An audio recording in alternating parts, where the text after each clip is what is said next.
Hello everyone. I am Donna. Today I am here with a beautiful story, or we can say a memoir for you. Imagine being a child and realizing the adults around you are more broken than you are. Imagine your mother giving you away, not to relatives, not to foster care, but to her psychiatrist. And inside that house, no rules, no boundaries, no normal life, just chaos. This is the unbelievable true story of a boy growing up in a world so bizarre. It almost feels fictional. But every strange, uncomfortable, heartbreaking moment really happened. Tonight, we're diving into Running with Scissors, one of the most shocking memoirs ever written. And trust me, the deeper this story goes, the more disturbing it becomes. Augusten Burroughs grows up in a seemingly ordinary middle-class family in Massachusetts during the 1970s. But appearances lie. Behind closed doors, his home is collapsing. His father, Norman, is logical, distant, emotionally detached.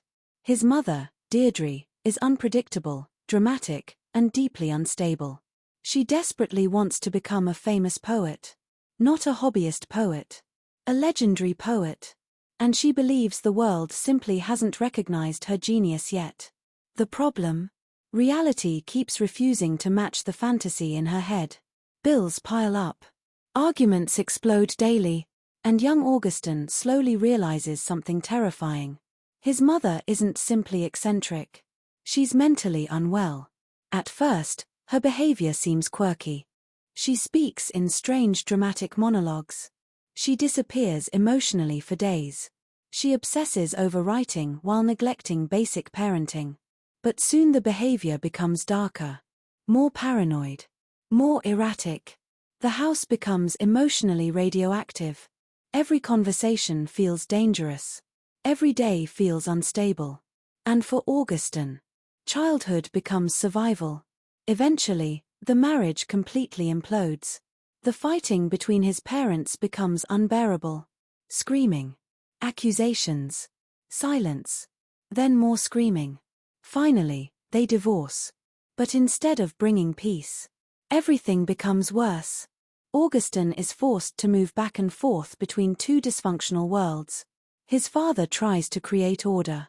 His mother sinks deeper into instability. She becomes consumed by pills, mood swings, and bizarre behavior.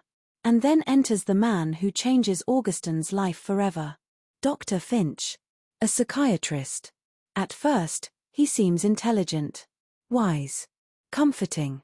But Dr. Finch is not a normal therapist. Not even close. And Augusten's mother becomes obsessed with him. She treats his words like divine prophecy.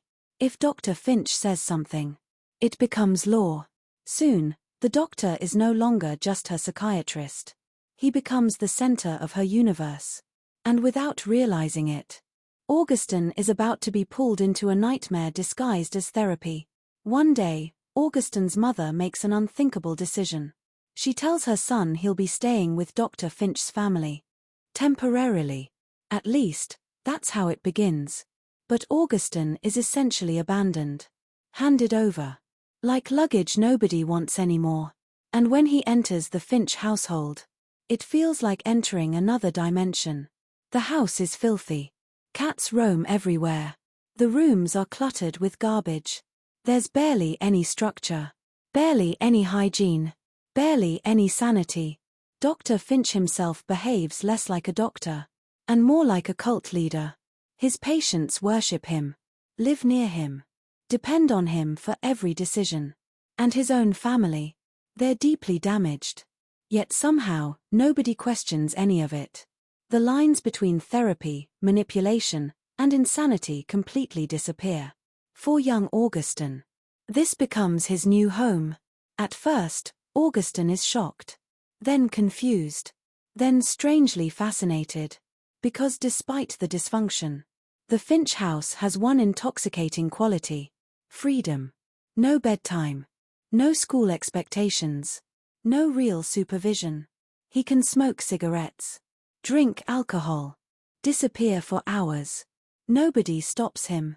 Nobody even notices. It feels thrilling. But also deeply dangerous. Because children need boundaries.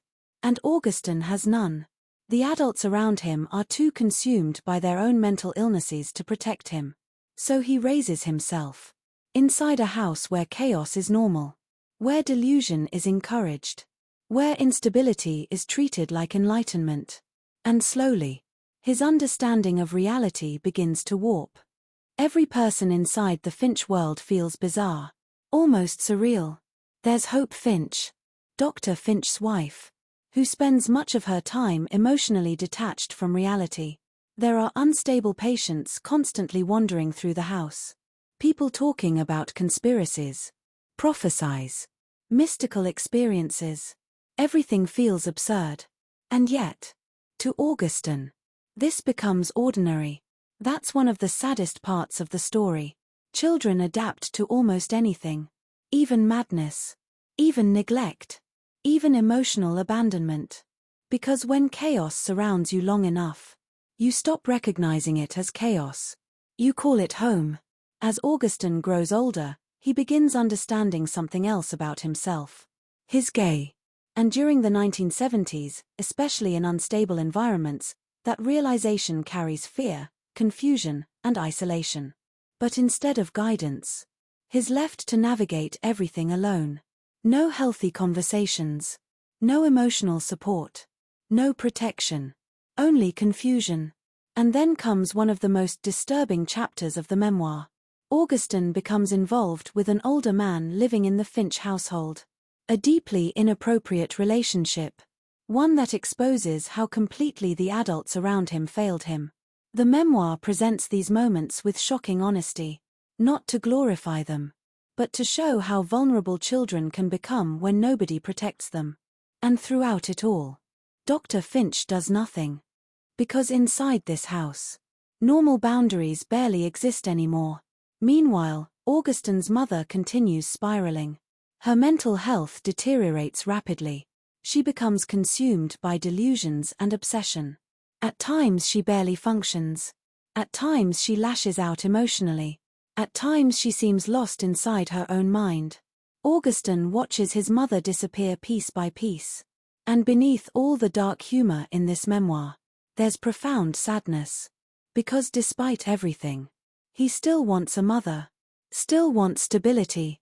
Still wants love. But the adults around him are too broken to provide it. So he develops another survival mechanism. Detachment. Humor. Observation. He learns to laugh at horror because the alternative is unbearable. And that dark humor becomes one of the defining qualities of the memoir itself. Readers laugh. Then immediately feel uncomfortable for laughing. Because beneath every absurd moment lies real pain. One reason Running with Scissors became so famous is its tone. The story is horrifying, but also hilarious. Not because abuse is funny, but because Augusten narrates everything with razor-sharp observational humor. He notices absurd details, contradictions, the bizarre logic of unstable adults. And humor becomes his armor. A way to survive emotionally. A way to process trauma without drowning in it. That's what makes the memoir unforgettable. It doesn't feel polished. It feels raw, messy, human. Like someone finally telling the truth about what dysfunctional families actually look like behind closed doors. As Augusten enters his teenage years, he slowly begins understanding something crucial. If he stays in this environment forever, it will destroy him. He starts searching for independence, for identity, for escape. But leaving dysfunction is complicated. Especially when dysfunction is all you've ever known. Part of him hates the Finch house. Another part feels emotionally tied to it. Trauma creates strange attachments. And for years, chaos has been his version of family. Still, he begins imagining another life. A normal life. A future beyond survival. And that hope becomes the first real light in the story. At its core, this memoir isn't just about bizarre events. It's about what neglect does to a child. What happens when adults fail completely? What happens when mental illness consumes an entire household? And how children adapt in order to survive emotionally. Some become invisible. Some become hyper-independent. Some become comedians. Augusten becomes a storyteller. That's what makes this memoir powerful. He takes traumatic memories and transforms them into narrative, into meaning, into art. When Running with Scissors was published, it exploded in popularity. Readers were stunned by how outrageous the story felt. Many people couldn't believe it was true. Others connected deeply with its portrayal of dysfunctional families. But controversy followed. The real-life family connected to the memoir challenged parts of Augusten's account. There were lawsuits, public debate, questions about memory, truth, and memoir writing. Because memoir exists in a strange space. It's not pure fiction. But memory itself is imperfect, emotional, subjective.